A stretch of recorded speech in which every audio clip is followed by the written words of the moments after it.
Hi అండి. Good morning అందరికీ. Good morning, నమస్కారం. ఎలా ఉన్నారు? బాగున్నారా? ఈరోజు నేను దోసకాయ పచ్చడి చేద్దాం అనుకుంటున్నాను. చాలా సింపుల్సిటీగా అప్పటికప్పుడు రెడీ అయిపోయిట్లా దోసకాయ పచ్చడి చేయడానికి రెడీ అయ్యాను.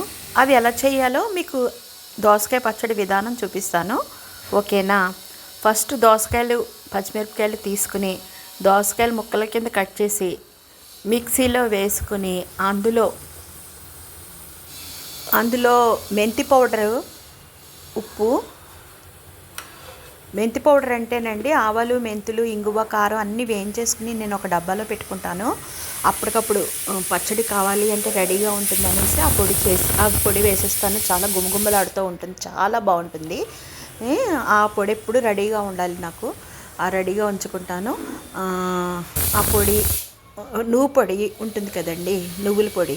ఆ నువ్వుల పొడి, పసుపు వేసుకుంటే, చింతపండు అక్కలేదండి. మేము ఎక్కువ పులుపు తినము. పులుపు తినే వాళ్ళు వేసుకోవచ్చు, చింతపండు అక్కలేదు. పచ్చిమిర్చి, బెల్లం కూడా వేసుకోవచ్చు. బెల్లం అంటే తీపి తినేవాళ్ళు వేసుకోవచ్చు. మేము ఎప్పుడు తీపి తింటాము, అందుకని ఈరోజు వేయట్లేదు. అంటే బెల్లం తింటే ఐరన్ కదండి, ఆరోగ్యానికి మంచిది కదా.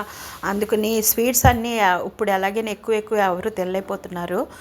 తిన్నా ఆరోగ్యానికి మంచిది కాదని కూడా పాపం తినట్లేదు. అందు గురించి బెల్లాన్ని పచ్చళ్ళల్లో కొంచెం వేస్తూ ఉంటానండి. చాలా బాగుంటుంది టేస్ట్.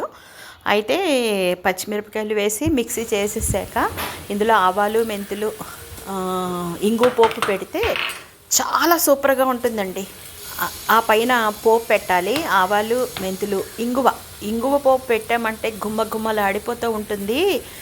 చాలా బాగుంటుందండి, మంచి టేస్ట్ వస్తుంది. అందులో నువ్వుల పొడి కూడా వేసాం కదా, కమ్మగా ఉంటుందండి.